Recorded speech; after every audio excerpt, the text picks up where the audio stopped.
ইন্নাল হামদালিল্লাহি ওয়া কাফা ওয়া সালামুন আলা ইবাদিহিল্লাযীনা ইসতাফা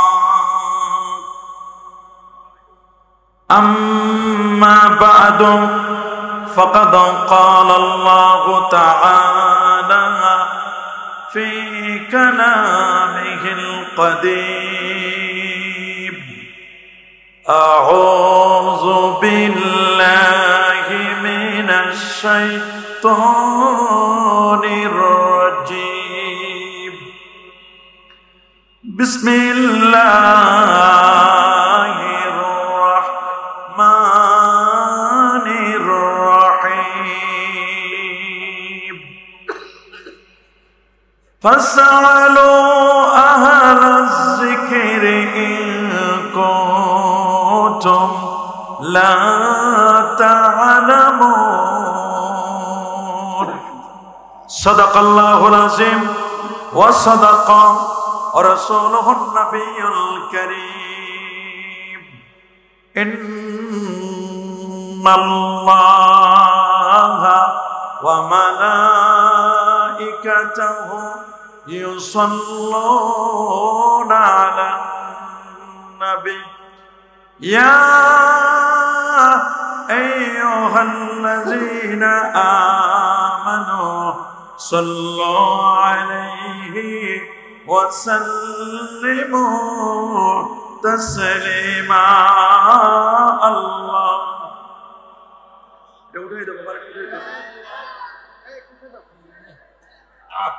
মাওলানা মুহাম্মদ ওয়া আলা আলি সাইয়্যিদিনা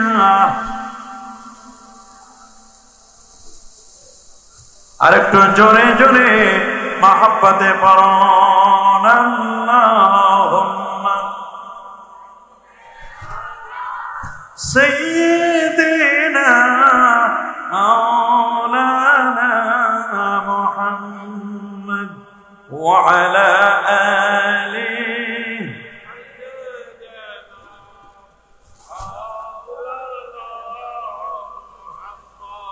बातिल से दबने वाले ऐ आसमान ही हम सोबर कर चुका है तो इब्तिगा हमारा बलगल उला कशफत दुजा बिजमालिही حسنت جميع صلوا اللهم صل وسلم وبارك عليه জনাব ডাক্তার আব্দুর রশিদ মেম্বার ও মরহুম মইনাল হোসেন সাহেবের মা বাবা এবং এই এলাকার যারা মুর্দেগান আছেন সেই মুর্দেগানদের স্মৃতিচারণে তাদের রূহের মাগফিরাত কামনায় আজকের এই 50তম বার্ষিক সুন্নি মহাসম্মেলন 2025 আজকের এই সম্মেলনের শ্রদ্ধাভাজন সভাপতি বিপাড়া সদর ইউনিয়ন পরিষদের 7 নং ওয়ার্ডের সাবেক মেম্বার জনাব ডাক্তার মোহাম্মদ আব্দুর রশিদ সাহেব আছেন। দোয়া করুন আল্লাহ তাআলা আজকের মাহফিলের সম্মানিত সভাপতি সাহেবের হায়াত তাইয়্যিবা সিহাতি কুল্লিয়া আল্লাহ নসিব করুন, জোরে বলে আমিন। আজকের মাহফিলের যিনি প্রধান বক্তা, যিনি কিছুক্ষণ পরেই গুরুত্বপূর্ণ ওয়াজ ও নসিহত পেশ করবেন, ফয়জিয়া দরবার শরীফের গদ্দিনিশিন পীর সুন্নি জামাতের অতন্ত্র প্রহরী হযরত মাওলানা পীর মুফতি গিয়াসউদ্দিন আত-তাহিরি সাহেব। দোয়া করুন আল্লাহ তাআলা আমাদের তাহিরি সাহেবকে কবুল আর মঞ্জুর করুন, তিনি যেন অল্প সময়ের মধ্যে এসে তার গুরুত্বপূর্ণ ওয়াজ ও নসিহত পেশ করতে পারেন। আল্লাহ কবুল আর মঞ্জুর করুন বলি আমিন।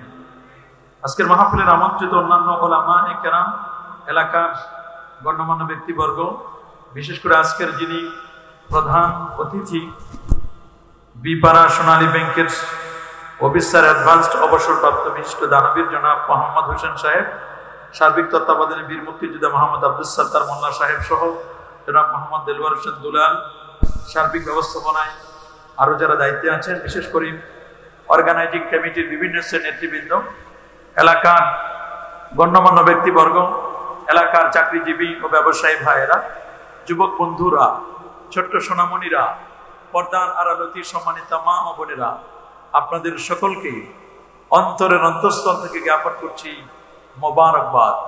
সবটুকুন শুকরিয়া, সবটুকুন প্রশংসা সে মহান রব্বে করিমের দরবারে, যিনি আজকের এই মোবারক মোতাবারক আজিমুশান পবিত্র সুন্নি মহাসম্মেলনে শত ব্যস্ততাকে পিছনে ফেলে আরামের ঘুমখানাকে হারাম করে দিয়ে একটি জান্নাতি পরিবেশে আলেম ওলামাদের সোহবতে কোরআন এবং সুন্নাহ রিয়েল স্পিচগুলো শ্রবণ করার লক্ষ্যে এখানে আসার ও বসার সুযোগটুকু এনায়েত করলেন।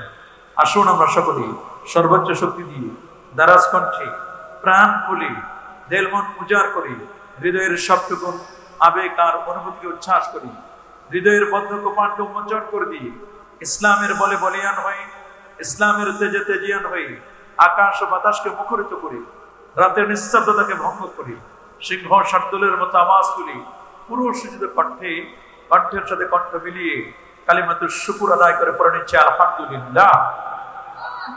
লাখ কোটি তার চেয়ে অনেক অনেক গুণ বেশি দরুদ আর সালাম পেশ করছি আল্লাহ সৃষ্টির প্রধান আকর্ষণ কুল কায়নাতের নবী আকা মাওলা তাজদারে মদিনা সুলতান মদিনা শামসুদ দুহা বাদরুদ দুজা নূরুল হুদা সাহিব কাবা কাউসাইন আও আদনা রাসূলুস সাকালাইন ইমামুল হারামাইন ইমামুল কিবলাতাইন ইমামুল জাদ্দিল হাসান ওয়াল হুসাইন রাদিয়াল্লাহু তাআলা আনহুমা আফতাবুন নবুওয়া শাহানশাহি রিসালা নূরে মুজাসসাম হুজুর আকরাম নূরুন আলা নূর হাবিবুনা শফিউনা কুদওয়াতুনা মুরশিদুনা মুহাম্মাদুর রাসূল সাল্লাল্লাহু আলাইহি ওয়াসাল্লামের উপর বিনা দরখাস্তে যে নবীর উম্মত হতে পেরেছি, আসুন আরেকটিবার শুকরিয়া আদায় করে পড়ে নিচ্ছি আলহামদুলিল্লাহ।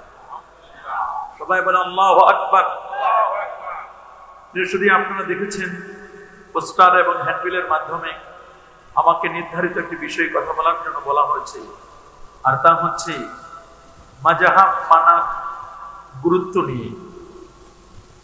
আমরা ইনশাআল্লাহ এই বিষয়ে আলোচনা শুনবো। আল্লাহ তাআলা যেন আমাদেরকে আলোচনা করবার, আপনাদেরকে অত্যন্ত মনোযোগের সাথে কথাগুলো শ্রবণ করবার, যা বলবো আর যা শুনবো তা যেন বাস্তব জীবনে আমরা প্রতিফলিত করতে পারি। আল্লাহ আমাদের সবাইকে কবুল আর মঞ্জুর করুন বলে আমিন। প্রথমে আমরা জানবো মাযহাবটা কি, এটা আগে আমরা প্রথমে জানবো। মাযহাব, মাযহাব শব্দের অর্থ হলো চলার পথ। বলেন মাযহাব মানে কি? মাযহাব শব্দের অর্থ হলো চলার পথ। আমি কোন পথে চলবো, এই চলার পথটি যিনি ফাইন্ড আউট করে দিবেন, যিনি নির্ধারণ করে দিবেন, তারা হচ্ছেন মাযহাবের ইমাম। বলেন তারা কি? আমি একটি পথ চিনি না, এই পথটাকে যিনি চেনাই দিলেন তিনি কি কোনো অন্যায় করলেন?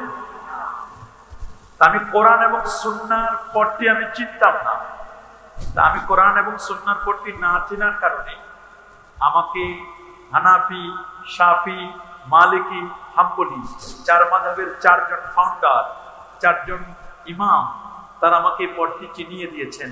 তারা কি কোনো অন্যায় করেছেন? মনে রাখবেন মাযহাব হলো চারটি। কয়টি? সবাই বলেন আমার সাথে পড়েন। হানাফি, শাফি, মালিকি, হাম্বলি। কয় মাযহাব? চারটি মাযহাব। কয় মাযহাব? প্রশ্ন করতে পারেন যে হুজুর চার মাযহাব কেন, আর কি কোনো মাযহাব নাই? আছে, আর অন্যান্য মাযহাবও রয়েছে। আল্লাহর হাবিবের জামানায় অনেকগুলো মাযহাব ছিল, প্রায় ৩৫৬টি মাযহাব ছিল। কয়টি? ৩৫৬টি মাযহাব ছিল নবীর যুগে। তারপরে বিভিন্ন এলাকায় এক এক রকমের মাযহাব মানা হতো। আল্লাহ নবীর সাহাবীর সংখ্যা ছিল প্রায় ১,২৬,০০০। সুবহানাল্লাহ। সাহাবায়ে কেরাম ছিলেন কত? ১,২৬,০০০। 26,000 সাহাবী। রাসূল বলেন সাহাবিকাত নুজুম, আমার সাহাবীরা হচ্ছে আকাশের স্টার, আকাশের তারকা। as-সাহাবাতু কুল্লুহুম উদুল, সাহাবীরা সকলে ন্যায়পরায়ণ ছিলেন। কোন সাহাবীর ব্যাপারে বিষোদ্গার করা যাবে? যারা বলো যাবে? সাবধান করে দিয়েছেন আল্লাহ আল্লাহ ফি আসহাবি লা তাত্তাখিজুহুম গারাদা ফামান আহাব্বাহুম ফাবিহুব্বি আহাব্বাহুম ওয়া মান আবগাদাহুম ফাবিবুগদি আবগাদাহুম ওয়া খায়রু উম্মতি কারনি সুম্মা আল্লাযীনা ইয়ালুনাহুম সুম্মা আল্লাযীনা ইয়ালুনাহুম। আল্লাহর হাবিব বলেন তোমরা আল্লাহকে ভয় করো, আল্লাহকে ভয় করো, আল্লাহকে ভয় করো, আমার সাহাবীদেরকে সমালোচনার টার্গেট বানাবে না। সায়াকুনু ফি আখিরিজ জামানে কওমুন, শেষ জামানায় একটি দল বের হবে, ইয়াসুব্বুনা আসহাবি, যারা আমার সাহাবীদেরকে গালি দিবে। নাউযুবিল্লাহ। যদি এদের সাথে তোমাদের সাক্ষাৎ হয়, এদেরকে সালাম দিবে না। এরা যদি মারা যায়, এদের জানাজায় তোমরা অংশগ্রহণ করবে না। মৃত্যুর আগে যদি এরা অসুস্থ হয়, তাহলে এদেরকে কখনো তোমরা দেখতে যাবে না। এরা হচ্ছে সমাজের মধ্যে সবচেয়ে নিকৃষ্ট। আর এই সাহাবায়ে কেরামদেরকে যারা গালি দেন, নবীজি বলেছেন তুমি তোমার নিজের মেয়ে তাদের কাছে বিয়ে দিবে না, বিয়ে দিয়ে তাদেরকে জামাই বানাবে না। তুমি সাহাবী বিদ্বেষীদের মেয়েকে বিয়ে করে তুমি নিজেই তাদের জামাই হবে না। বরং যারা নবীর সাহাবীদেরকে গালি দেয়, এদের চিনতে তোমাদের যদি কষ্ট হয়, ভালো করে চিনে নাও, এরা হচ্ছেন খারেজি। বলেন এরা কি? আরো জোরে বলেন, সবার মুখে খারেজি। বড় বড় 6টা দল আছে। কয়টা বলেন? জাবারিয়া, কাদারিয়া, মুরজিয়া, জাহমিয়া, মুতাজিলা, খারেজি। কয় দল? 6। বড় বড় কয়টা দল? বড় বড় 6টা দল। আল্লাহ নবী একদিন আব্দুল্লাহ ইবনে মাসউদ রাদিয়াল্লাহু তাআলা যিনি ছিলেন সমস্ত সাহাবীদের মধ্যে শ্রেষ্ঠ মুফতি, সুবহানাল্লাহ, শ্রেষ্ঠ মুফতি সাহাবী ছিলেন রাইসুল ফুকাহা আব্দুল্লাহ ইবনে মাসউদ। নবী একদিন তাকে বললেন আমার কাছে একটা লাঠি দাও। লাঠিটা নিলেন, আল্লাহ নবীর হাতে লাঠিটা দেওয়ার পরে খাত্তালানা রাসূলুল্লাহ সাল্লাল্লাহু আলাইহি ওয়াসাল্লাম খাত্তা মুস্তাকিমান আলাল আরদ, আল্লাহ নবী সোজা জমিনের উপরে একটি রেখা টেনে দিলেন। রেখাটা টেনে দিয়ে বললেন হাজা সাবিলুল্লাহ সাবিলুর রুশদে সিরাতুল মুস্তাকিম, এটা হলো সোজা পথ, এটার নাম হলো সিরাতে মুস্তাকিম, এই পথে তোমরা চলো। নবীজি পবিত্র কোরআনুল কারীমের সূরাতুল আনআমের 153 নম্বর আয়াতে কারিমা তেলাওয়াত করলেন। বললেন ওয়া আন্না হাদা সিরাতি মুস্তাকিমান ফাত্তাবিউ ওয়া লা তাত্তাবিউস সুবুলা ফাতাফাররাকা বিকুম আন সাবিলিহি যালিকুম আসাকুম বিহি লাআল্লাকুম তাত্তাকুন। নবীজি সোজা রেখাটা টেনে দিয়ে বলেন এটার নাম সোজা পথ, এই পথে তোমরা চলবে। ডানে 3টা, বামে 3টা, 3 6টা আঁকা বাঁকা বক্র রেখা টেনে দিলেন। বলে এই যে বাতিল পথগুলো প্রত্যেকটার সাথে এই 6টা হলো মূল দল। 6টা কি? এই 6টার সাথে আবার প্রত্যেকটার সাথে 12টা করে দল আছে। একটাই 12টা করে হলে 6 12 কত হয়? আরো জোরে সবার মুখে 72। নবীজি এই হাদিসটির ব্যাখ্যা, যে হাদিসটি আগে বলছি, এটা মুসনাদ আহমদের 4444 নম্বর হাদিস। আর এখন যে হাদিসটি বলছি এটা জামে তিরমিজির 2641 নম্বর হাদিস। আর আব্দুল্লাহ ইবনে আমর রাদিয়াল্লাহু তাআলা আনহু قال, আব্দুল্লাহ ইবনে আমর থেকে হাদিসটি বর্ণিত, আল্লাহর হাবিব বলেন ইন্না বানি ইসরাঈলা তাফাররাকাত আলা 76 মিল্লাহ। শুনে নাও, বনু ইসরাইল ইহুদিরা 71টি দলে বিভক্ত হয়েছিল, আর খ্রিস্টানরা 72 দলে। সাতাফতারিক উম্মতি আলা 73 মিল্লাহ, আমার উম্মত বিভক্ত হবে 73টি দলে। কুল্লুহুম ফিন্নার ইল্লা মিল্লাতান ওয়াহিদা, 73টি দলের 72 দলের ঠিকানা জাহান্নাম, একটি মাত্র দলের ঠিকানা জান্নাত। সাহাবায়ে কেরাম প্রশ্ন করলো ক্বালু ওয়া মা হিয়া ইয়া রাসূলুল্লাহ, কোন দলটি জান্নাতি?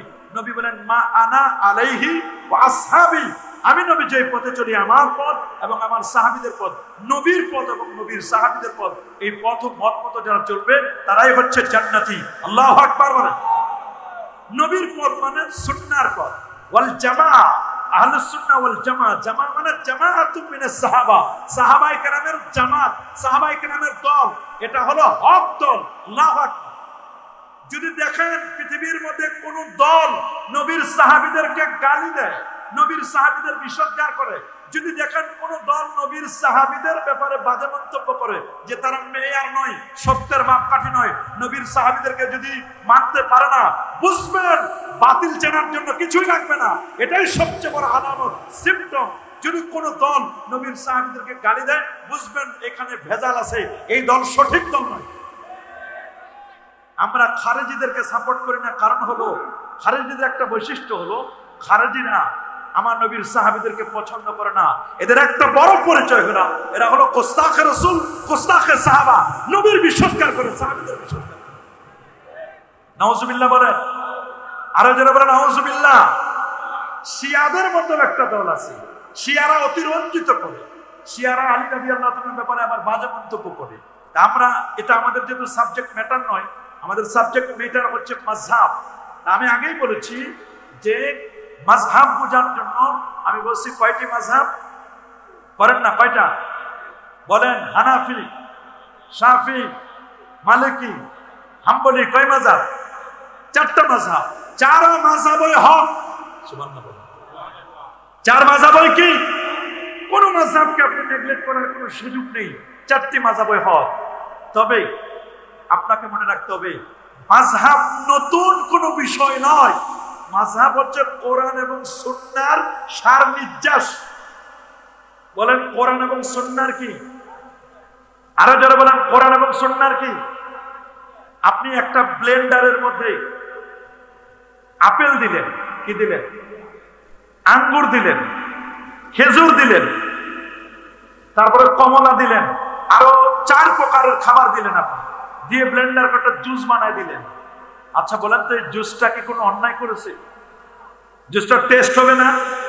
কি বলেন, টেস্ট হবে কিনা? অবশ্যই টেস্ট হবে। তো মনে করবেন মাযহাব হলো কোরআন এবং সুন্নাহর মধ্যে যেগুলো বিচ্ছিন্ন ছিল, বিচ্ছিন্ন কতগুলো জিনিস ছিল, ওইটাকে সন্নিবেশিত করেছে, এক জায়গায় সুন্দর করে সুশোভিত করেছে, একটা সাজায় রেখেছেন। সুবহানাল্লাহ। একটা ঘরের ভিতরে মাল সামানগুলো এলোমেলো ছিল, এটাকে সেটআপ দিলেন, জিনিসগুলো সেটআপ দিয়েছেন। এই সেটআপ দেওয়া কি কোনো অন্যায়? কি বলেন, সেটআপ দেওয়া কোনো অন্যায়? তা আমরা আগে বলছি মাযহাব কয়টা? সবাই বলেন কয় মাযহাব? 4টা মাযহাব। এই 4টা মাযহাব প্রসিদ্ধ, হানাফি, শাফি, মালিকি, হাম্বলি। এছাড়াও কিন্তু আরো অনেকগুলো মাযহাব আছে, আছে না? যেমন মদিনা শরীফ একটি মাযহাবের উপর ছিল মানুষগুলো। মদিনা শরীফের সমস্ত মানুষগুলো, মদিনার মানুষগুলো একজন ইমামকে মানতেন, তিনি ইমাম মালিক, মালিকি মাযহাবকে ফলো করতেন। কোন মাযহাবকে? মক্কা শরীফে একজন ইমামকে তারা মানতেন। হযরতে মক্কা শরীফে আগে হযরতে ইমাম আজম আবু হানিফা রাহমাতুল্লাহ আলাইহি কুফা, মক্কা শরীফে যে মাযহাবকে মানতেন তারা হচ্ছে আব্দুল্লাহ ইবনে আব্বাস রাদিয়াল্লাহু তাআলা মাযহাব। সুবহানাল্লাহ বলেন। আব্দুল্লাহ ইবনে আব্বাস রাদিয়াল্লাহু তাআলা মাযহাবকে তারা মানতেন। কেউ যদি মক্কার কোনো ফতোয়া লাগতো, আব্দুল্লাহ ইবনে আব্বাস রাদিয়াল্লাহু তাআলার কাছে যেতেন। সুবহানাল্লাহ বলেন। সেই সময় কুফার সাহাবায়ে কিরামদের মধ্যে মাযহাব ছিল, কুফায় সবাই একজনকে মানতেন, তিনি হচ্ছেন রাইসুল ফুকাহা আব্দুল্লাহ ইবনে মাসউদ রাদিয়াল্লাহু তাআলা। আল্লাহু আকবার। মিশরে সবাই মানতেন হযরত আবু হুরায়রা রাদিয়াল্লাহু তাআলার মাযহাব। আবু হুরায়রা রাদিয়াল্লাহু তাআলা নবীর সাহাবায়ে কিরামদেরকে এক একজনকে এক এক জায়গায় নবীজি সাহাবায়ে কিরামদেরকে পাঠিয়ে দিয়েছিলেন।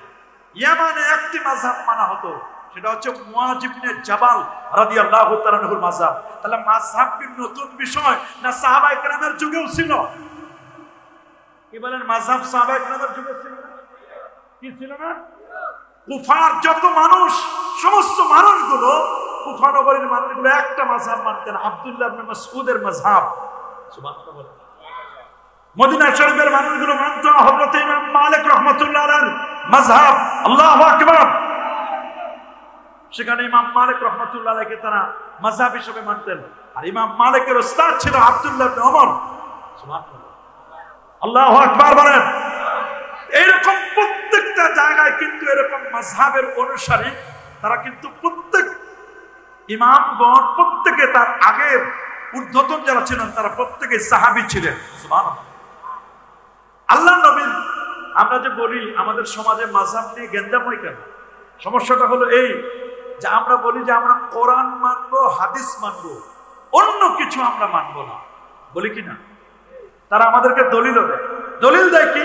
যে রাসূলুল্লাহ বিদায় হজ্জের ভাষণে বলেছিলেন, আইয়ুহান নাস তারাকতু ফীকুম আমরাইন লান তাদিল্লু মা ইন তামাসসাকতুম বিহিমা কিতাবাল্লাহ ওয়া সুন্নাত রাসূলি। নবীজি বলে দিয়েছিলেন, শোনো হে মানব জাতি, আমি তোমাদের মাঝে দুটো জিনিস রেখে যাচ্ছি। এই দুটো জিনিসকে যতদিন পর্যন্ত তোমরা আঁকড়ে ধরবে, ততদিন পর্যন্ত তোমরা গোমরা হবে না, পথভ্রষ্ট হবে না। যার একটা হলো আল্লাহর কোরআন, আরেকটা হলো আমি নবীর আদর্শ সুন্নাহ। কোরআন মানবে, হাদিস মানবে। এই হাদিসকে কেন্দ্র করে আমার দেশের একদল ভাই বলেন আমরা কোরআন মানি, হাদিস মানি, অন্য কিছু মানি না। কথাটা কিন্তু খুব সুন্দর, কোরআন মানি, হাদিস মানি, অন্য কিছু। সুন্দর কথা, কোরআন মানবো, হাদিস মানবো। প্রশ্ন হচ্ছে কোরআন এবং হাদিস আপনি বুঝেন কি বুঝেন না? কোরআন হাদিস পড়তে পারেন কি পারেন না? এটা আমাদের জানার বিষয়। আপনারা এখানে যারা আছেন, আপনারা কি সবাই কোরআন হাদিস পড়তে পারেন? পারেন? হয়তো বা কেউ পড়তে পারেন, আপনি জের জবর পেশ আছে, আপনি পড়তে পারেন কোরআন মাজিদ, অথবা হাদিসও জের জবর পেশ দিলে আপনি পড়তে পারেন। কিন্তু আমরা যেগুলো ক্লাসে পড়াই, বুখারী, মুসলিম, তিরমিজি, আবু দাউদ, নাসাই, ওটা জের জবর পেশ নয়। এগুলো যদি বের করে দেওয়া হয়, পারবেন করতে? আলেম ওলামা ছাড়া, বিজ্ঞ আলেম ছাড়া সাধারণ আলেমরাও তো এগুলো করতে পারবে না। পারবে নাকি? এটা তো হলো কেবলমাত্র পড়া, পড়ার পরে এটার অনুবাদ করা। ঠিক না? অনুবাদ করা, অনুবাদ বাংলায় ট্রান্সলেট করা, অনুবাদ করার পরে এটা বুঝা, বুঝার পরে এখান থেকে মাসআলা মাসাইল বের করা। আপনারা বলেন, আপনারা কোরআন হাদিসে মাসলা মাসাইল বের করতে পারবেন? আমরাই তো পারি না। আমরা পারি? আমরাই তো পারি না। আমরাই যেখানে পারি না, সেখানে সাধারণ মানুষের তো প্রশ্ন আসে না। আমরা কি আমাদের চেয়ে বড় বড় হাসছি যারা, তারাও তো এরকম পারে না। শাহ ওয়ালিউল্লাহ মুহাদ্দিস দেলভী রাহমাতুল্লাহ আলাইহি 14 বছরের লেখাপড়া শেষ করেছেন। সুবহানাল্লাহ, আল্লাহু আকবার বলেন। এত বড় পণ্ডিত ছিলেন শাহ ওয়ালিউল্লাহ মুহাদ্দিস দেলভী রাহমাতুল্লাহ আলাইহি। উনি একবার চিন্তা করলেন যে আমি মাযহাব মানব না, নিজে কোরআন হাদিস থেকে মাসআলা মাসাইল বের করব। উনি 3 মাস পর্যন্ত চেষ্টা করে 20-25টা মাসলা মাসাইল বের করেছেন। পরে দেখলেন এর চেয়ে কোটি কোটি গুণে ভালো মাসআলা উনি যা বের করেছেন, তার চেয়ে কোটি কোটি গুণে ভালো বের করে রেখে দিয়েছেন ইমাম আজম আবু হানিফা রাহমাতুল্লাহ। উনি বলেন আমার তো দরকার নাই নিজে গবেষণা করা, গবেষণা তো একজন করে রেখেছেন, আমি কষ্ট করে জুস বানাবো কেন? জুস বানাই দিছে, খালি কিনবো আর খাবো। আল্লাহু আকবার বলেন। আমরা মাযহাব মানি কেন? আমরা মাযহাব মানি এই কারণে যে আমরা কোরআন এবং সুন্নাহ থেকে মাসআলা মাসাইল বের করতে পারি না। বলেন, আমরা কোরআন সুন্নাহ থেকে মাসলা মাসাইল বের করতে, সোজা কথা, আমরা কোরআন হাদিস থেকে মাসআলা মাসাইল বের করতে পারি না। বিধায় আমরা কি করি? বলেন, আমরা মাযহাব মানি কেন? কি কারণ? কোরআন সুন্নাহ থেকে মাসলা বের করতে বুঝতে হবে। আপনার খালি আসলেন, গেলেন, হই হই করলেন, বাস লাফালাফি করলেন, এটার নাম ওয়াজ নয়। ওয়াজ বুঝে না। আমরা মাযহাব মানি কেন? কোরআন সুন্নাহ থেকে মাসলা মাসাইল বের করতে পারি। আমি ড্রাইভার রাখছি কেন? আমি গাড়ি চালাইতে পারি না, পারলেও আমার সময় নেই। কথা বলেন। আমি মাছ বাজার থেকে কিনে খাই কেন? এই জন্য আমি কিনে খাই, যেহেতু আমার এত সময় নাই যে পুকুরে নদীতে গিয়ে রাত বিরাতে মাছ ধরবো। আমি যদি মাছ ধরতে যাই তো মাহফিলে ওয়াজ করবে কি? কথা বলেন। আমি সুন্দরবনে গিয়ে মধু কিনে, সুন্দরবনে গিয়ে আমি মধু কাটতে পারি না, মধুর চাক থেকে মধু ডাইরেক্ট বের করতে পারি না। কারণ কি? আমার সময় নাই। এই জন্য আমি মধু বাজার থেকে কিনে খাই। কথা বলেন। আমি কোরআন হাদিস থেকে মাসআলা মাসাইল বের করতে পারি না, এই জন্য আমি মাযহাব মানি। কিন্তু যদি আপনি ভাব দেখান যে আমি গাড়ি চালাইতে পারি না, ঠিক করি, কিন্তু ভাব দেখান যে আসলে চালাইতে পারি, এই মনে করে যদি আপনি ড্রাইভিং এর সিটে, যেখানে গাড়ি স্টার্টিং যেখানে, ওইখানে যদি ড্রাইভিং সিটে বসেন আর যদি ভাব দেখায় মনে করেন যে হ্যাঁ আমি পারি, আমিও বুখারী পড়েছি, আমিও মুসলিম পড়েছি, আমিও তিরমিজি পড়েছি, আমি আবু দাউদ পড়েছি, আমিও এটা পড়েছি, ভাব দেখান। কি পড়েছেন আপনি? চটি কয়েকটা বই পড়ছেন, ওইখানে লেখা আছে ইফামা ইসলামিক ফাউন্ডেশন বাংলাদেশের বুখারী শরীফে কিছু হাদিস, হাত বাঁধা এখানের উপর, অথবা আমি জোরে বলার উপরে, অথবা রফিয়াদানের উপর, এরকম কিছু আপনি হাদিস পড়েছেন। আপনিও বলে দিলেন যে আপনি বুখারী পড়ছেন, আপনি মুসলিম শরীফ পড়ছেন, আর ভাব দেখান আসল বুখারী মুসলিম তো আপনি চোখেও দেখেন। আমরা যে বুখারী মুসলিম পড়াই, এটা মাথায় তুলে দিলে আপনি হাঁটতে পারবেন। 12-15 কেজি ওজনে হবে। আল্লাহু আকবার বলেন। এই বুখারী মুসলিম সিয়াসাত আপনার মাথায় তুলে দিলে আপনি হাঁটু দিতে পারবেন না তো। ছাত্ররা 2টা কিতাব নিয়ে আসছেই হাঁপাই যায়, ঘাম ছুটে যায়। 2 কিতাব আনতে ঘাম ছুটে যায়। আপনি 6 কিতাব যদি নেন, এক একটা 2 খন্ড করে 12টা খন্ড মাথায় তুলে দিলে মাথা কমপক্ষে 3-4 হাত উপরে উঠবে। এতগুলো কিতাব, আমরা এই কিতাবগুলো বুখারী, মুসলিম, তিরমিজি, আবু দাউদ, নাসাই, ইবনে মাজাহ, যে এই কিতাবগুলো আপনি পড়ার কোনো খবর নাই, কিন্তু আপনিও ভাব দেখান যে আপনিও বুখারী পড়ছেন, মুসলিম পড়ছেন। ভাব দেখায় স্টার্টিং এ বসলেন, আপনি গাড়ির সিটে বসলেন, আপনি সবাইকে নিয়ে পিছনে বসালেন, বলেন যে আমি গাড়ি চালাইতে পারি। আসলে আপনি চালাইতে আপনি এবার যেখানে ব্রেক আছে আর পিকআপ আছে, যেখানে পিকআপ ওইখানে ব্রেক, পিকআপে চাপ দিলেন, ব্রেকে চাপ দিলেন নাই, পিকআপে এমন চাপ দিচ্ছেন গাড়ি গেছে খালি, নিজেও শেষ, গাড়িও শেষ, ড্রাইভারও শেষ, যাত্রীও শেষ। কথা বলেন। এইরকম সমাজের মধ্যে এখন চলে কি চলে না? এখন বলতে পারেন যে হুজুর আপনারা মাসলা মাসাইল বের করতে পারেন। আরে বাবা, আমরা আর কি বের করব? ইমাম বুখারী তিনি নিজেও মাযহাবী ছিলেন না লামাযহাবী? মাযহাব মানা যদি বেদাত হয়, বলেন মাযহাব মানা যদি বেদাত হয়, তাহলে ইমাম বুখারী সবচেয়ে বড় বেদাতি। কে বড় বেদাতি? ইমাম বুখারী। কারণ ইমাম বুখারী মাযহাব মানতেন। কে বলেন ইমাম বুখারী হাম্বলি মাযহাব মানতেন? কোন মাযহাব? কে বলেন যে না উনি হাম্বলি না, উনি শাফি মাযহাব মানতেন। তাও তো একটা মানতেন, ভাই হাম্বলি না হয় কি? ইমাম তিরমিজি মাযহাব মানতেন, ইমাম আবু দাউদ তায়ালিসি তিনি মাযহাব মানতেন, ইমাম ইবনে মাজাহ আল-কাযবিনী তিনি মাযহাব মানতেন। তাহলে সবাই তো মাযহাব মানছেন। ইমাম মুসলিম তিনি ইমাম বুখারীর ছাত্র, তিনিও মাযহাব মানতেন। সিয়াসাতদার সবাই মাযহাব মানে। হাফিজুদ দুনিয়া, পৃথিবীর শ্রেষ্ঠ আলেমদের একজন হচ্ছেন আল্লামা হাফেজ ইমাম ইবনে হাজার আসকালানী রাহমাতুল্লাহ আলাইহি, যিনি 852 হিজরির আলেম, এত বড় পণ্ডিত, যিনি ইবনে হাজার আসকালানী আর শাফি মাযহাবে, তিনিও শাফি মাযহাব মানতেন। শাইখুল ইসলাম ইবনে তাইমিয়া সাহেব, উনি মাযহাব মানতেন, উনি হাম্বলি মাযহাব, উনার বাবা মাযহাব মানতেন। আব্দুল ওয়াহাব নজদি, যাকে আমরা আব্দুল ওয়াহাব ওয়াহাবি বলি, এই আব্দুল ওয়াহাব নজদি তিনিও মাযহাব মানতেন। নাসিরউদ্দিন আলবানী, উনি ঘড়ির মেকআপ ছিলেন, ওনার জীবনের মধ্যে আসে, উনার বাবা হানাফি মাযহাব মানতেন। মাযহাব মানে না কে? বাংলাদেশের খুব কোটি কয়েক মানুষ, কয়েকজন আছে যারা মাযহাবকে বিশ্বাস করে না। যারা বলে আমরা মাযহাব মানি না, তারা আরো বেশি মাযহাব মানে। হয়তোবা ইমাম আবু হানিফাকে মানে না, ইমাম শাফিকে মানে না, ইমাম মালিককে মানে না, ইমাম আহমদ বিন হাম্বলকে মানে না। খোঁজ নিয়ে দেখেন কারে মানে। হয়তোবা ডাক্তার জাকির নায়েককে মানে, কথা বলে, অথবা শাইখ নাসিরউদ্দিন আলবানী সাহেবকে মানে, না হয় শাইখুল ইসলাম ইবনে তাইমিয়া তাকে মানে, কাউরে না কাউরে মানে। কথা বলেন। অথবা আন্তর্জাতিক খ্যাতি সম্পন্ন কোনো মুফাসসিরে কোরআনকে মানে। খোঁজ নিয়ে দেখেন কাউরে না কাউরে মানে। কিন্তু আমরা যাকে মানে তিনি ইমামুল আজম আবু হানিফা নুমান ইবনে সাবিত রাদিয়াল্লাহু তাআলা। আল্লাহু আকবার বলেন। আমরা যাকে মানে তিনি ইমাম আজম আবু হানিফা। ইমাম আজম আবু হানিফা তিনি সহিহ বুখারীর হাদিস, সহিহ বুখারীতে যেমন হাদিসটি রয়েছে, জামে তিরমিজিতে আছে কিতাবুত তাফসীর সূরাতুল জুমার মধ্যে হাদিসটি রয়েছে। আমার রাসূল বলেছেন লাউ কানাল ঈমানু আলা সুরাইয়া, সুরাইয়া নক্ষত্র যদি ঈমান থাকে, ইলম থাকে, লানালাহু রাজুলুম মিন ফারস, পারস্যপ্রত সালমান ফারসির বংশে জন্মগ্রহণ করা একটি ছেলে আছে। এই ছেলেটি ওইখান থেকে ইলম ছিনিয়ে আনবে। কোথায় সুরাইয়া নক্ষত্র? প্রশ্ন করতে পারেন হুজুর সুরাইয়া নক্ষত্রটা কোথায়? সুরাইয়া নক্ষত্র হলো, মনে রাখবেন, পৃথিবী থেকে 51,01,05,000 বর্গ কিলোমিটারের বিশাল পৃথিবী থেকে 9,30,00,000 মাইল দূরে হচ্ছে সূর্য, 15 কোটি কিলোমিটার দূরে। তার থেকে আরো বড় বেটলজিয়াস তারকা, বেটলজিয়াস তারকা থেকে 45 কোটি দূর পর একটা তারকা ওয়াইএক্স স্কুটি, তার চেয়ে আরো বড় Nova, supernova, Proxima সেন্ট্রাই, Andromeda Galaxy, তার চেয়ে আরো বড় ব্ল্যাক হোল, তার চেয়ে আরো বড় প্রথম আকাশ, দ্বিতীয়, তৃতীয়, চতুর্থ, পঞ্চম, ষষ্ঠ, সপ্তম আকাশের পর হলো সিদরাতুল মুনতাহা, তার পাশে হলো সুরাইয়া নক্ষত্র। আমার রাসূল বলেন সুরাইয়া নক্ষত্র যদি জ্ঞান থাকে, ইলম থাকে, ওইখান থেকে ছিনিয়ে এনে যিনি মানুষের মাঝে বিতরণ করবেন তিনি অন্য কেউ নয়, সালমান ফারসির বংশে জন্মগ্রহণ করা ছেলেটি আল্লামা জালালউদ্দিন সুয়ুতী 911 হিজরি আলেম, যিনি তাফসীরে জাল্লাল লিখেছেন, আল হাবিবুল ফতওয়া লিখেছেন, যিনি 75 বার আমার নবীর জাগ্রত অবস্থায় দেখেছিলেন। সেই আল্লামা জালালউদ্দিন সুয়ুতী আর শাফি, উনি শাফি মাযহাবের অনুসারী ছিলেন। তিনি তার তবাকাতুশ শাফিয়ার মধ্যে বলে দিয়েছেন, শুনে নাও।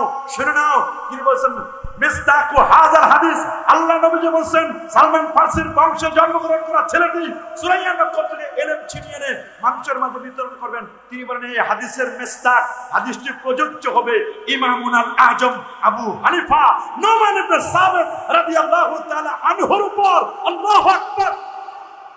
আমরা বলি না শাফি মাযহাবের পণ্ডিত তিনি বলে দিয়েছেন, উনি শাফি মাযহাবের হয়েও হাদিসের ব্যাখ্যায় তিনি বলেন যে হাদিসের মিসদাক হবে ইমামুল আজম আবু হানিফা, যিনি 8 জন সাহাবীর সাক্ষাৎ পেয়েছিলেন, 100 বার আমার আল্লাহকে স্বপ্নে দেখেছিলেন, যিনি রমজান কারিমে 100টি খতম কোরআন মাজিদ তেলাওয়াত করতেন, আমার নবী রওজা মুবারাকা, যিনি 55 বার নবীজি রওজা মুবারাকা জিয়ারত করেছিলেন, 80 হিজরিতে জন্ম, 150 হিজরিতে তার ইন্তেকাল, 300 তাবি থেকে যিনি জ্ঞান লাভ করেছিলেন, যিনি কোরআন এবং সুন্নাহ থেকে 12,70,971টি মাসআলা বের করেছেন, এতবার পণ্ডিত আবু হানিফা বুদে ইমামে বাসাফা আসরাজে উম্মতানে মুস্তাফা সাহেব মজমুর ইউসুফ কাজী সুদা ওয়াজ মুহাম্মদ জুলমে নানরা জি সুদা, এতবার পণ্ডিত যিনি 2 রাকাত নামাজে 1 খতম কোরআন মাজিদ তেলাওয়াত করত, 90,000 যার ছাত্র, 6,500 যার ওস্তাদ ছিল, এমন একজন ব্যক্তি ইমাম আজম আবু হানিফাকে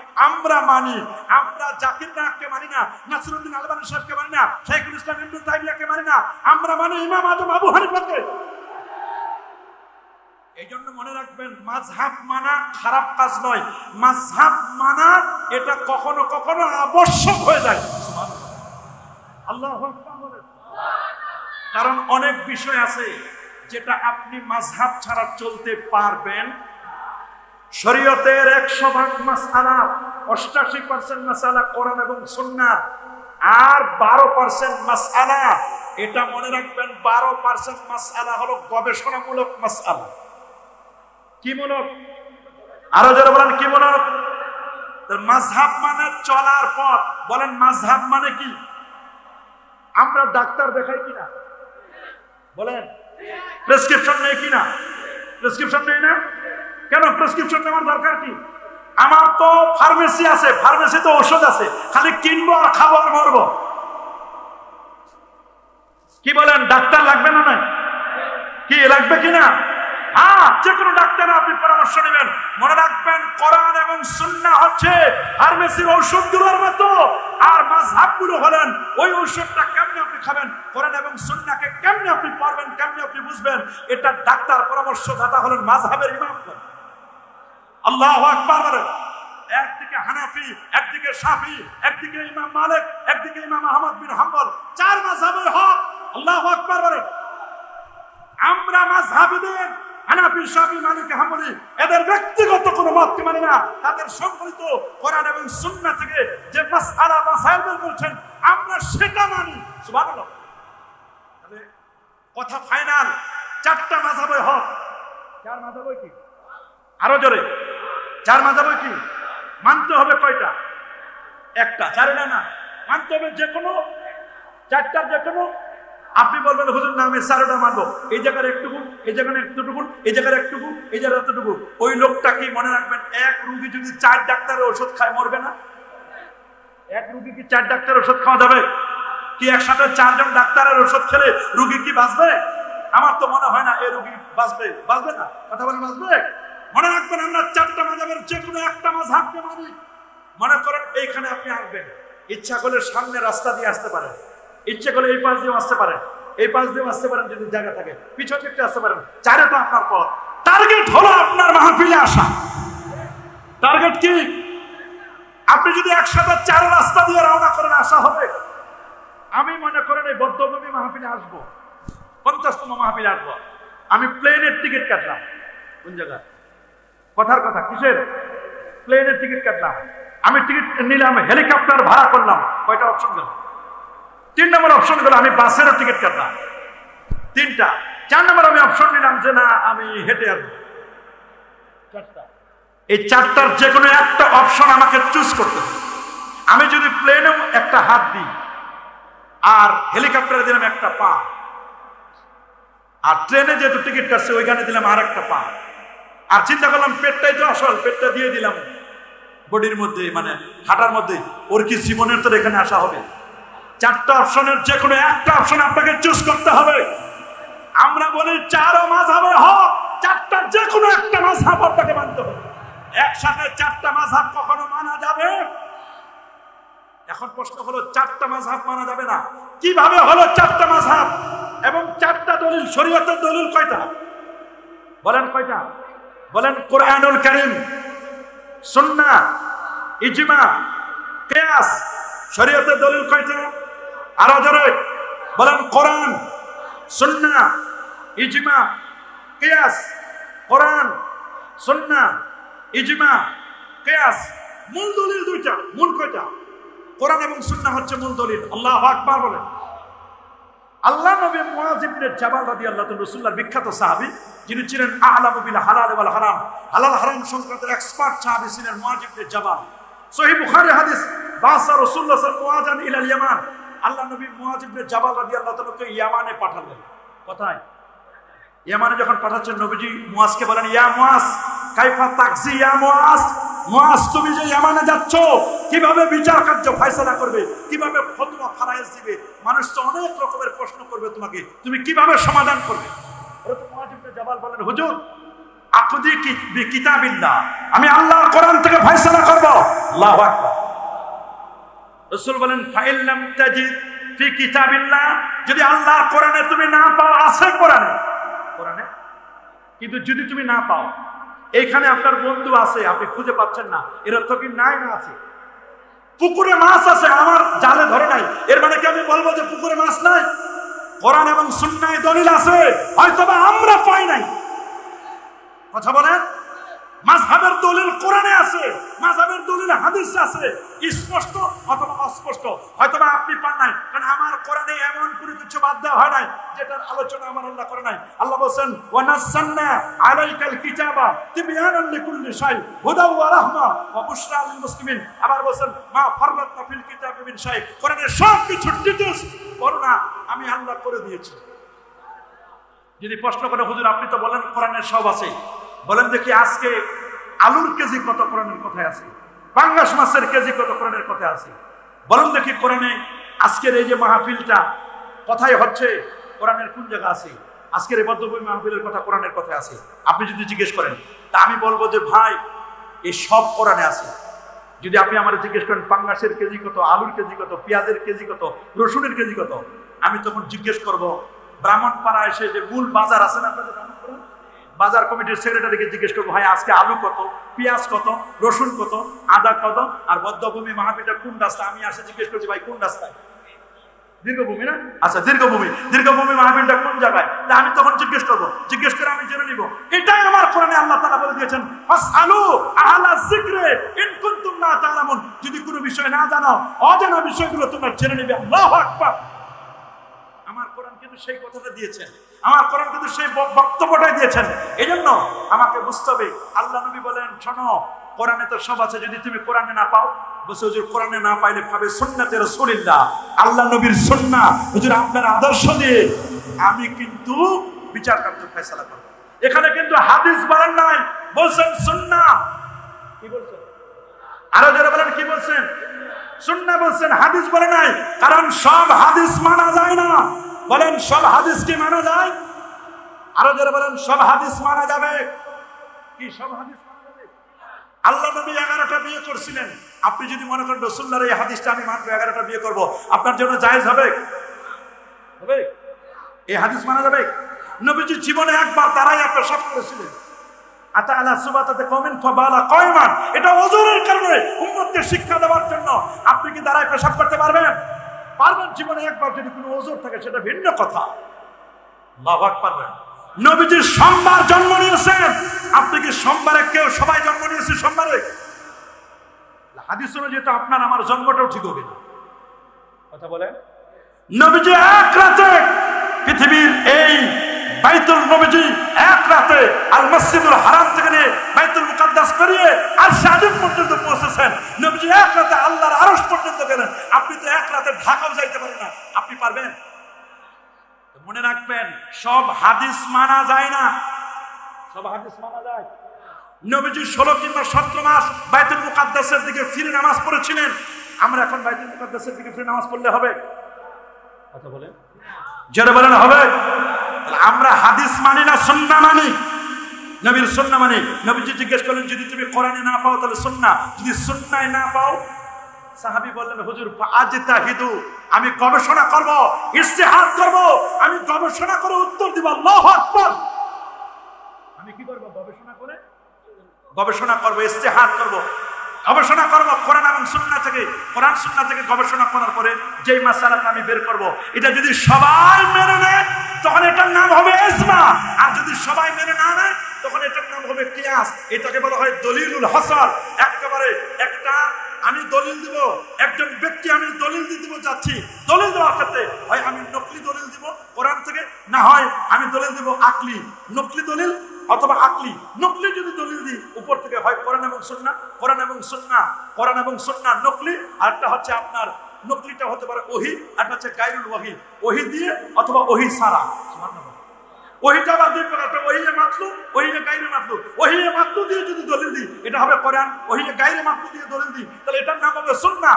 আর যদি গবেষণা থেকে দলিল দিই, আমার গবেষণাটা যদি সবাই মেনে নেয় এটার নাম হবে ইজমাউল উম্মাহ। আর যদি সবাই মেনে না নেয় তখন এটার নাম হবে কিয়াস, গবেষণা। আল্লাহু আকবার। এই চার দলিলের বাইরে কোনো দলিল আছে নাকি? জোরে বলেন আছে নাকি? মূল দলিল দুইটা, দুইয়ের সাথে আরো দুইটা, এই মোট চারটা দলিল। আল্লাহু আকবার বলেন। মূল দলিল হচ্ছে কোরআন এবং সুন্নাহ। বলবেন যে হুজুর আচ্ছা কোরআন সুন্নাহ ছাড়া কি আমরা দলিল দিতে পারবো না? দেখেন একদিন ইমাম আজম আবু হানিফা বসা, ইমাম শাফি বসা, ইমাম শাফি তো না, ইমাম আবু ইউসুফ। ইমাম শাফি তো পরে জন্ম নিয়েছেন। ইমাম আজম আবু হানিফার যেদিন ইন্তেকাল, ইমাম শাফির সেদিন জন্ম। ইমাম আবু ইউসুফ বসা, ইমাম মুহাম্মদ আশ-শাইবানি বসা, ইমাম জুফার বসা। আল্লাহু আকবার বলেন। আরেক পাশে বসা আছেন ইমাম আজম আবু হানিফা রাহমাতুল্লাহ আলাইহি। একটা মাসালা আসছে, মাসালাটা অত্যন্ত জটিল এবং কঠিন। একটা প্রাণী আনা হলো, প্রাণীটার অর্ধেক হলো ছাগল আর অর্ধেক হলো শূকর। ইমাম আবু ইউসুফকে জিজ্ঞেস করছেন কাজীউল কোজার, এটা খাওয়া যাবে কিনা? ইমাম আবু ইউসুফ বলে আমার ব্রেনে ধরে না, এটা খাবো কেমনি? অর্ধেক হলো শূকর, শূকর খাওয়া হারাম, অর্ধেক হলো ছাগল। একটা প্রাণীর মধ্যে ছাগল খাওয়া তো হালাল, আমি কেমনে বলবো? প্রাণী তো একটা। উনি বলছেন নেক্সট, পরের জনের কাছে যাও। আরেকজনের কাছে গেছি, ইমাম মুহাম্মদ আশ-শাইবানির কাছে। আপনি বলেন। উনি বলছে যে আমিও বুঝতেছি না কিছু। এবার বললেন যে ঠিক আছে আরেকজনের কাছে, ইমাম জুফারের কাছে যাও।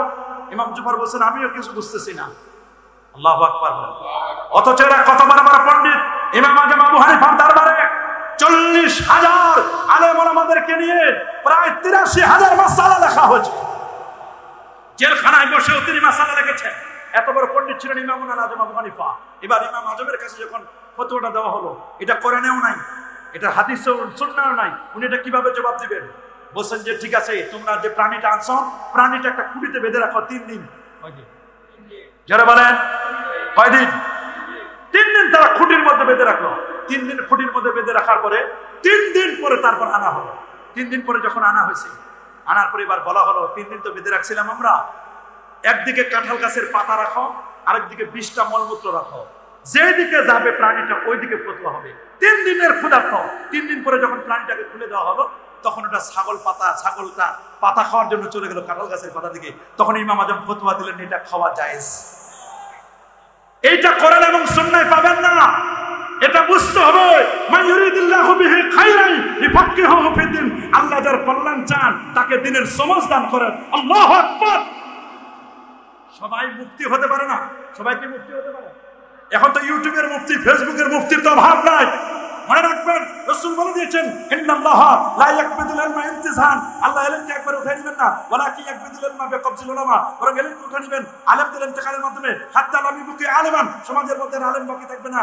ওয়াত্তাখাদুন নাসু রুউসান জুহালা, মানুষ যখন জাহেলদেরকে আলেম বানাবে, ফাসলু তাদেরকে বিভিন্ন প্রশ্ন করা হবে। ওয়াফতাউ বিগাইরি ইলমিন, তারা ফতোয়া দিবে ইলম ছাড়া, রেজাল্ট হবে আদাল্লু, নিজেরা গোমরাহ, মানুষদেরকে গোমরাহ করবে। আজকে গোমরাহি করার জন্য উঠে পড়ে লেগেছে একদম মানুষ। কথা বলেন। মুফতি না, অথচ মুফতি সাজে। মুফতি না হয়ে কি সাজে? আর এদের কাছে আমরা দেখি কলব খুঁজে পাই না, কলব খুঁজে মাথায় আর হাঁটুতে। যারা কলব মাথায় খুঁজে আর হাঁটুতে, এদের জ্ঞান হলো হাঁটুর নিচে। মনে রাখবেন কোরআন এবং সুন্নাহ থেকে আপনি মাসআলা বের করবেন। মনে করেন আপনি একজন লা মাযহাবী, আপনি বলবেন আমি কোরআন মানি, হাদিস মানি। কি মানে? কোরআন মানি, আমি ইজমা মানি না, কিয়াস মানি না, আপনি এই কথা বললেন, ঠিক আছে ভাই, কোনো সমস্যা নাই। আপনি কোরআন সুন্নাহ থেকে, কোরআন হাদিস থেকে মাসালা বের করবেন। তো প্রথমে তো কোরআনে লাগবে কি? আসেন তাহলে কোরআন মাজিদ থেকে মাসালা বের করবেন, কোরআন হাদিসে মাসালা বের করবেন। আগে তো আপনার পড়া জানতে হবে, পড়তে পারলেন ভালো, পড়ার পরে আপনি এটার অনুবাদ জানলেন। কি জানলেন? আচ্ছা, অনুবাদ করে, বাংলা অনুবাদ করে কি মাসালা বের করা যাবে? অনুবাদ করে মাসালা বের করা যাবে নাকি কোরআনের তাফসীর জানতে হবে? কি বলেন, তাফসীর জানতে হবে কিনা? তাফসীর জানতে হবে। তাফসীর ছাড়া আপনি কোরআন বুঝতে পারবেন না। আপনি নিজের মন মতো কোরআন বুঝলে হবে কি? আপনি আমি মন গড়া কোরআন বুঝলে হবে? কথা বলেন হবে? আমি যদি, আপনারা যদি কেউ বলেন যে হুজুর কোরআন হাদিসে মাযহাব নাই, আমি বলবো কোরআন হাদিসে নামাজের আগে ওযু করতে হবে, কথাও নাই। নামাজের আগে ওযু করার কথা কোরআন হাদিসে কথা আছে? কোরআনে আছে?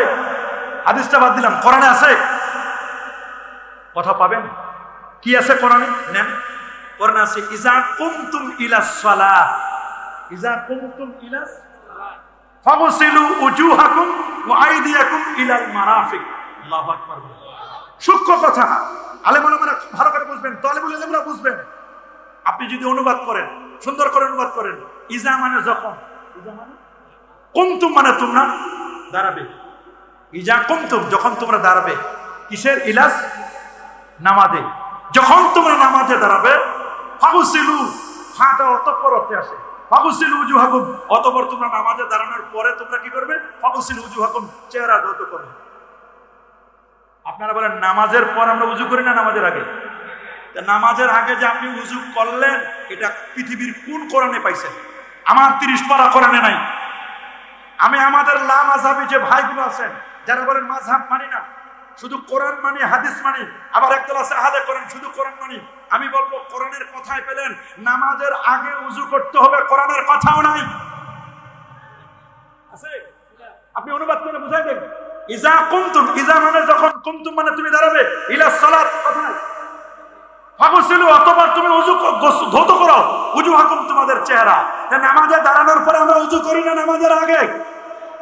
তাহলে এটা কি করতে হবে? বুঝতে হবে, যাইতে হবে কার কাছে? কোরআন বুঝার জন্য যাইতে হবে কার কাছে? হায় হায়, মুফাসসিরের কাছে। বলেন কার কাছে? মুফাসসির কি রাজনৈতিক মুফাসসির, দলের মুফাসসিরের কাছে? যে সকল মুফাসসির, যাদের মুফাসসির গুলো মুতাবার গ্রহণযোগ্য মুফাসসির, ইমাম আল্লামা আলুসি রহমাতুল্লাহ, তাফসীর আলুসি, শিহাবুদ্দিন মাহমুদ আলুসি রহমাতুল্লাহ, তাফসীর রুহুল মানি, তানবীরুল মিকিয়াস ফি তাফসীর ইবনে আব্বাস, এখানে আব্দুল্লাহ ইবনে আব্বাস রাদিয়াল্লাহু তাআলার বক্তব্যগুলো কোট করা হয়েছে। সুবহানাল্লাহ বলেন। তাফসীর আবি সাউদ, তাফসীর রুহুল বায়ান, এই তাফসীরে জালালাইন আপনারা দেখতে পাবেন, তাফসীরে দুররে মানসুর আপনাকে পড়তে হবে। এই রকম প্রায় 100-এর উপর তাফসীর আছে, বড় বড় মুফাসসিররা, এবং আল্লাহ নবী যেটা তাফসীর করেছেন, সাহাবায়ে কেরাম কি তাফসীর করেছেন, তাফসীরে তাবারি শরীফ, তাফসীরে ইবনে কাসির, এগুলো হলো তাফসীর বিল মাসুর, যেটা হাদিস দ্বারা তাফসীর করেছে। আপনাকে যেতে হবে নবীর কাছে, সাহাবীর কাছে, তাবির কাছে, তাবিদের কাছে, যদি আপনি কোরআন বুঝতে যান। না হলে তো আপনি নামাজের আগে উযু লাগবে না। এরা কি করেছেন? আপনি এখন এই আয়াতের তাফসীর দেখেন, তাফসীরের মধ্যে লিখছেন ইজা কুমতুম ইলাস সালাহ, এর অর্থ হলো ইজা আরাদতুমুল কিয়াম ইলাস সালাহ, তুমি যখন নামাজে দাঁড়ানোর ইচ্ছে পোষণ করো। কোরআনে কিন্তু কথাও নাই নামাজে দাঁড়ানোর ইচ্ছে পোষণ করো, ইচ্ছে পোষণ করা কোরআনে নাই। এটা বলেছেন মুফাসসিরগণ। ইজা আরাদতুমুল কিয়াম, যখন তুমি দাঁড়ানোর ইচ্ছা পোষণ করো, ইলাস সালাত, নামাজে দাঁড়ানোর যখন ইচ্ছে পোষণ করো, ফাগসিলু, যদি তুমি নামাজে দাঁড়াইতে চাও তাহলে তুমি আগে উযু করো। এই তাফসীর আমরা পেলাম কার কাছ থেকে? মুফাসসিরদের কাছে। মুফাসসিররা নিজের তরফ থেকে বলেন হয় সাহাবী, না হয় তাবী, না হয় তাবী তাবী, না হয় তাবুত তাবিন, এরপরে যারা আছেন তাদের থেকে তাফসীর করেছেন। কিন্তু আপনি যদি অনুবাদ করে যদি বুঝেন, অনুবাদ করে বুঝলে জীবনে কোরআন বোঝা হবে না। কি বলেন হবে? কথা বলেন হবে? এক। 2 নম্বর আরেকটা দলিল দিয়ে আপনাদেরকে অনুবাদে বোঝা যাবে না। আল্লাহ বলেন কোরআন কারীমে সূরাতুল মাইদার মধ্যে, সূরাতুন নিসায় আছে, হুররিমাত আলাইকুম উম্মাহাতুকুম, হুররিমাত তোমাদের উপর হারাম করা হয়েছে, উম্মাহাতুকুম তোমাদের মাদেরকে, তোমাদের মা সমূহকে, মাদেরকে হারাম করা হয়েছে। মা কি একজন না অনেকজন? কিন্তু আল্লাহ বলেন উম্মাহাতুকুম, অনেক মা। আল্লাহু আকবার বলেন। ওইটা তো পরের কথা। কথা, আল্লাহ বলেছেন হুররিমাত আলাইকুম, তোমাদের উপর হারাম করেছে। হুররিমাত হারামের দুইটা অর্থ, হারাম মানে নিষিদ্ধ, আবার হারাম মানে সম্মানিত। তা আমি এখানে কোন অর্থ নিব? আমরা বলি হেরেম শরীফ মানে সম্মানিত জায়গা, এখানে কোনো অন্যায় করা যাবে না। আবার এটা কাজ করা হারাম, হারাম মানে নিষিদ্ধ। এখন আমি মানবো কোনটা? হারাম মানে কি নিষিদ্ধ মানবো, নাকি হারাম মানে আমি কিভাবে মানবো? হারাম মানে নিষিদ্ধ, আবার হারাম মানে সম্মানিত। হারাম মানে নিষিদ্ধ, আবার হারাম মানে কি? আল্লাহ বলেন হুররিমাত আলাইকুম উম্মাহাতুকুম, তোমাদের উপর তোমাদের মাদেরকে নিষেধ করা হয়েছে। নিষেধ করা কি? কথা বলা নিষেধ, তার সাথে দেখা করা নিষেধ, খাওয়া নিষেধ, তার সাথে বসা নিষেধ, মায়ের সাথে শোয়া নিষেধ, মায়ের সাথে চলাফেরা নিষেধ। এখানে কি ব্যাখ্যা আছে? ব্যাখ্যা বুঝতে গেলে আপনি বাংলা অনুবাদে বুঝবেন। এটা যদি আপনি বুঝতে যান তাহলে যাইতে হবে কার কাছে? মুফাসসিরের কাছে। বলেন না কার কাছে? আপনি যে বলেন আমি কোরআন থেকে মাসালা বের করবো, আপনি তো কোরআন থেকে মাসালা বের করতে পারবেন না যতক্ষণ না কোরআনের মাসালা হয় নবী, না হয় সাহাবী, না হয় তাবি, না হয় তাবে তাবেঈন, হয় হানাফি, শাফি, মালিকি, হাম্বলি, কেউ না কেউ পড়তে হবে। আপনি নিজের মন মতো তাফসীর বুঝলে হবে। তাহলে তাফসীরটা হবে কি? হুররিমাত নিকাহু উম্মাহাতিকুম, তোমাদের মাদেরকে বিবাহ করা হারাম করেছে। উঠা বসা হারাম নয়, মায়ের সাথে খাওয়া হারাম নয়, মায়ের সাথে দেখা হারাম নয়, মায়ের সাথে উঠা বসা করা হারাম নয়, মাকে বিবাহ করা হারাম। আল্লাহু আকবার। তাহলে অনুবাদ দিয়ে সব বুঝা, কথা বলে না, অনুবাদ দিয়ে সব বুঝা। তিন আরেকটা দলিল দিচ্ছি দেখেন, আপনি বুঝ অবাক হয়ে যাবেন। আল্লাহ কোরআনে বলেন ফানকিহু মা তাবা লাকুম মিনান নিসাই মাসনা ওয়া সুলাসা ওয়া রুবা। আল্লাহ বলেন ফানকিহু, তোমরা বিয়ে করো। কি করো? বিবাহ করো। ফানকিহু মা তাবা লাকুম, যা তোমাদের পছন্দ হয়, যেটা তোমাদেরকে ভালো মনে করো। মিনান নিসা, নারীদের থেকে, মাসনা 2 2, সুলাসা 3 3, রুবা 4 4, নারীদের মধ্যে থেকে যাদের ভালো লাগে বিয়ে করো। তাহলে তো মাকেও বিয়ে করতে হবে। নাউজুবিল্লাহ বলেন। এই বোনকে বিয়ে করা যাবে? আল্লাহ তো এখানে বলেন ফানকিহু, তোমরা বিয়ে করো মা তাবা লাকুম, তোমাদের যাদের পছন্দ হয়। নাউজুবিল্লাহ। এটার তাফসীর জানতে হবে কিনা? এই পৃথিবীতে গোমরাহ হয়েছে তারা যারা কোরআন অনুবাদ করে করে নিজে বুঝেছে, হাদিস অনুবাদ করে করে নিজে বুঝেছে, এরাই গোমরাহ হচ্ছে। এই জন্য কোরআন হাদিস নিজে বুঝতে হবে না। যারা কোরআন হাদিস নিজে বুঝে তাদের বুঝ সঠিক নয়। কোরআন সুন্নাহ বুঝার জন্য ওস্তাদ লাগবে। আমাদের ওস্তাদ ইমাম আজম আবু হানিফা। আল্লাহু আকবার। এই জন্য আল্লাহ কোরআনে বলে দিয়েছেন ইয়া আইয়ুহাল্লাযীনা আমানু, হে ইমানদার বান্দাগণ, আতিউল্লাহ ওয়া আতিউর রাসূলা ওয়া উলিল আমরি মিনকুম। আতিউল্লাহ, হে ইমানদার বান্দাগণ, তোমরা আল্লাহর আনুগত্য করো। তা আল্লাহর যে অনুসরণ করবেন, ইতাআত করবেন। আল্লাহরে দেখছেন? যারা আমি দেখি নাই তারা আমি কি অনুসরণ করব? আপনারা দেখছি, আপনারা অনুসরণ করতে পারি যে আপনি এরকম করেন, এরকম করেন, এরকম করেন, আমি এভাবে বক্তব্য দেন। আমি তো আল্লাহরে দেখি নাই, আল্লাহর কি অনুসরণ করব? এখানে আতিউল্লাহ তাফসীর হলো আতিউল্লাহ মানে আতিউল কোরআন, কোরআনের অনুসরণ করুন। বাংলা অনুবাদ করলে বুঝলে হবে আতিউর রাসূল, রাসূলের আনুগত্য করো। আপনারা রাসূলকে দেখছেন? রাসূলের না দেখে রাসূলের কিভাবে অনুসরণ করবে? হ্যাঁ, হাদিস না, রাসূলের অনুসরণ করা। আতিউর রাসূল মানে আতিউস সুন্নাহ, সুন্নাহর অনুসরণ করো। ওয়া উলিল আমরি মিনকুম, উলিল আমর কারা? উলিল আমর বুঝতে হবে। উলিল আমর হবে 2 দল। আরো জোরে সবার মুখে কয় দল? এক হলো রাষ্ট্রীয় নেতা। যদি মুসলমান হয় যতক্ষণ পর্যন্ত কোরআন এবং সুন্নাহ মোতাবেক তিনি বলবেন ততক্ষণ পর্যন্ত তার অনুসরণ করতে হবে। আর দ্বিতীয় দল হচ্ছেন মুজতাহিদ, ফকিহ, ইমাম, যারা গবেষক, তাদের অনুসরণ করতে হবে। আল্লাহু আকবার। মুস্তাহিদদের গবেষণা অনুকরণ করতে হবে।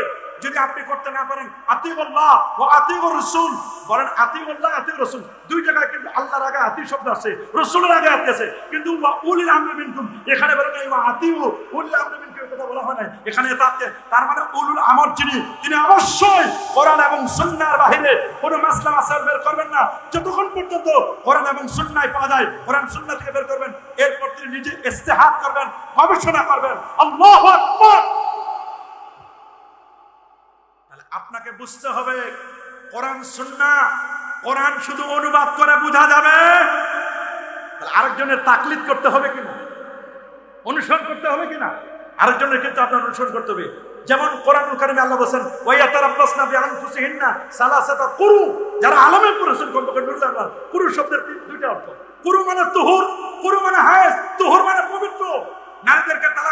নারী 3 কুরু পর্যন্ত অপেক্ষা করবে, 3 কুরু পর্যন্ত তার স্বামীর সাথে রিলেশন করতে পারবে না, দেখাশোনা করতে পারবে না, 3 কুরু পর্যন্ত। পুরুষ শব্দটা এটা লজ্জা মুস্তারাক, এখানে আপনার দুটো অর্থ। তুহুর হতে পারে, তুহুর মানে পবিত্র, পবিত্রতা অবস্থায় নামাজ পড়তে হবে, রোজা রাখতে হবে, হজ করতে হবে, সব ঠিক আছে, কিন্তু আরেকটা অর্থ হবে হায়েজ, পিরিয়ড চলাকালীন। হায়েজ অবস্থায় নামাজ হারাম, রোজা, স্ত্রী এই স্বামী স্ত্রীর সাথে রিলেশন, দুটো আলাদা আলাদা অর্থ। আপনি পুরুষ শব্দের অর্থ কোনটা করবেন? আপনি তো বিপদে পড়ে যাবেন, যে কোনো একটা আপনাকে নিতে হবে, হয় তুহুর না হলে হায়েজ। তাহলে কেউ নিয়েছেন তুহুর, ইমাম আজম আবু হানিফা নিয়েছেন হায়েজ, পিরিয়ড হায়েজ চলাকালীন সময় নিয়েছেন, তাহলে ইমাম শাফি নিয়েছেন তুহুর। তাহলে যে কোনো একটাকে মানতে হবে। বাংলা অনুবাদ করে আপনি কখনো অর্থ করতে পারবেন?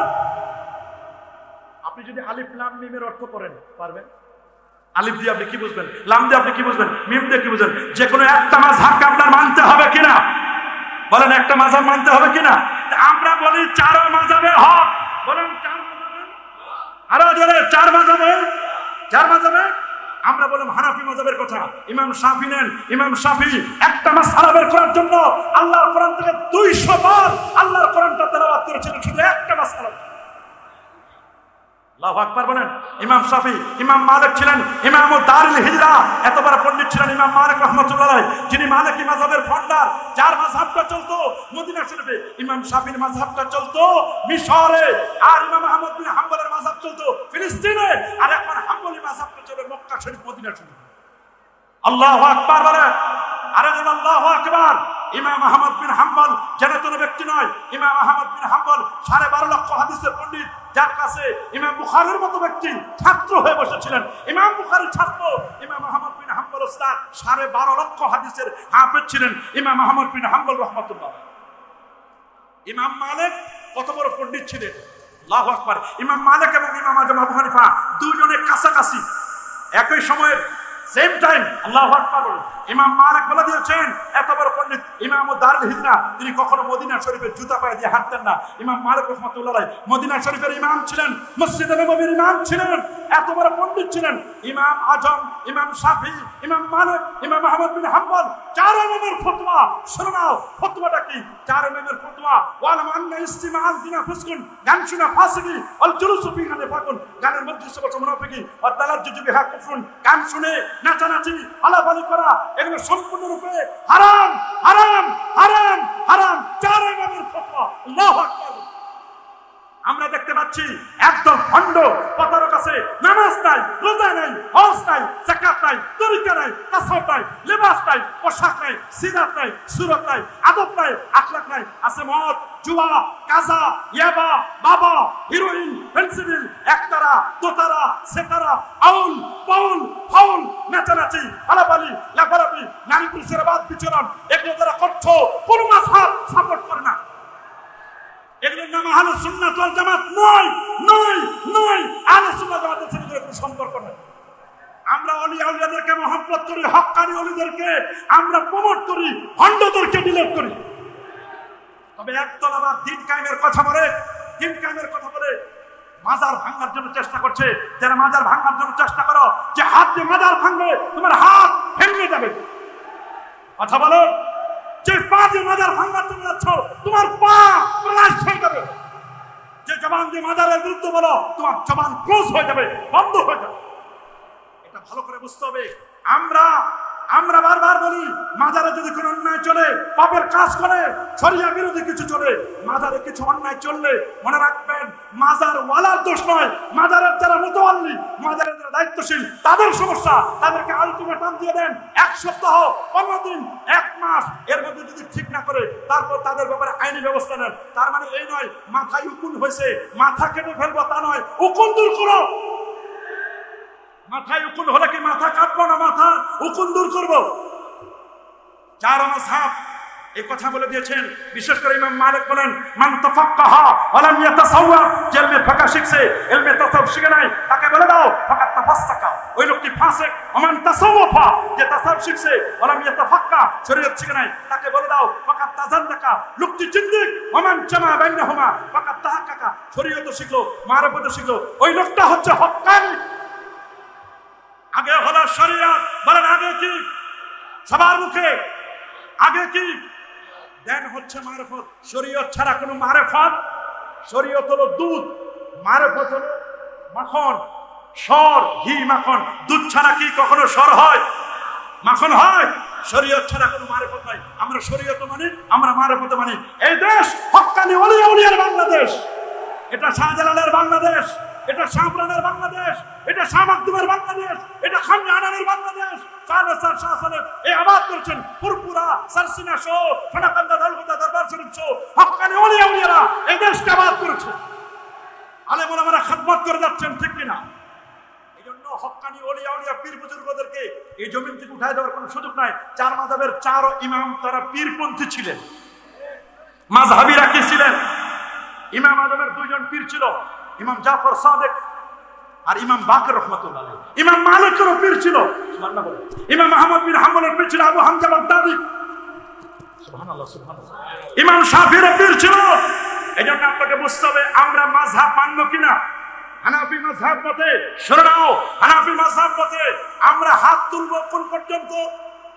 কানের লতি। কোন পর্যন্ত? সবাই বলেন কোন পর্যন্ত?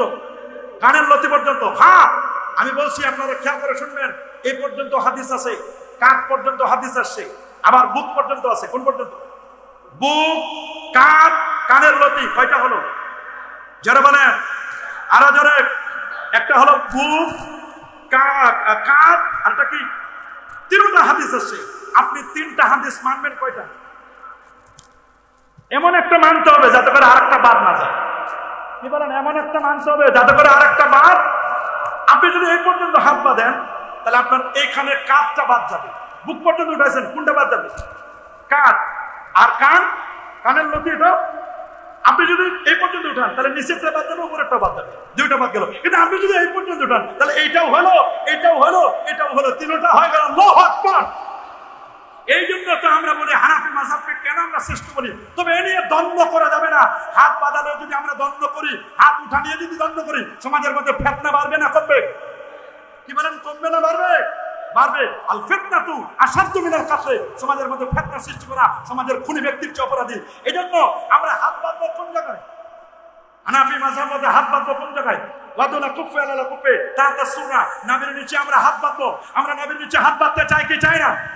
এটা আমাদের সহিহ সুন্নাহর কাছে। কেউ যদি এখানে বাদক, ওর হিসাবও দিবে। ওর যদি দলিল থাকে, সে দলিল অনুযায়ী বাদক না কেন, আমরা তাকে কখনো গালি দেব? কি বলে আমরা গালি দেব? দুই পায়ের মাঝখানে আমরা দাঁড়াবো, কয় আঙ্গুল ফাঁক থাকবে? আর জোরে সবার মুখে কয় আঙ্গুল ফাঁক থাকবে? 4 আঙ্গুল ফাঁক রাখবো আমরা। কেউ যদি মোটা সোটা হয়, স্পেস অনুযায়ী স্পেস নিয়ে উনি সুবিধা মতো যেভাবে মন চায় দাঁড়াতে পারবেন। আমরা হানাফি মাযহাব মতে আমরা বেতন নামাজ পড়বো কয় রাকাত? সবার মুখে কয় রাকাত? কেউ 1 রাকাত পড়ে, পুরো ওর হিসাবও দিবে।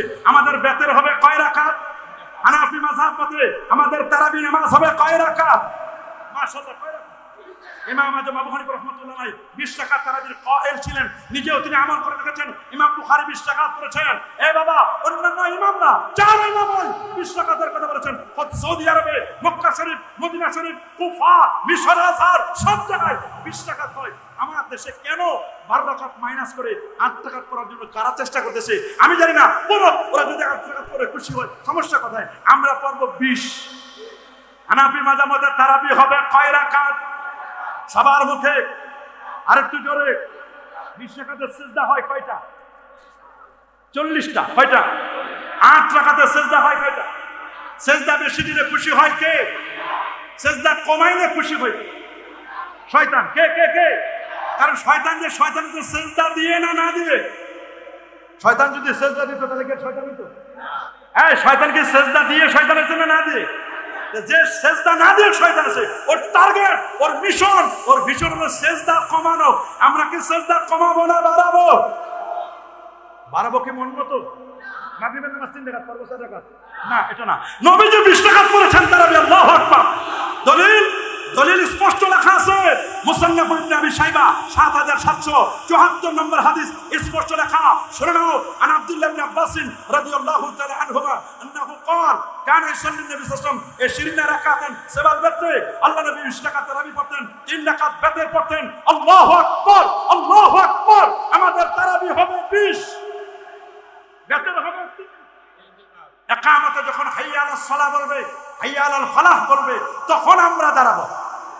ইকামত হাইয়া আলাস সালাহ, হাইয়া আলাল ফালাহ, ইয়াকুমুল ইমাম ওয়াল কওম ইনদা হাইয়া আলাস সালাহ, ইনদা হাইয়া আলাল ফালাহ। শুনুন, আল ফাতওয়া স্পষ্ট করে, আল ফাতওয়া আল হিন্দিয়া, ফাতওয়া হিন্দি আলমগীরি, তারপর বাদাইউস সুনাই ইমাম কাসানিও বলে দিয়েছেন। সমস্ত ফাতওয়ার কিতাবগুলোতে শরহুল বেকায়ার মধ্যে লিখে দেওয়া আছে, হাসিয়ার মধ্যে, ইকামত হাইয়া আলাস সালাহ, হাইয়া আলাল ফালাহর সময় দাঁড়াবো, এটাই মুস্তাহাব তরিকা।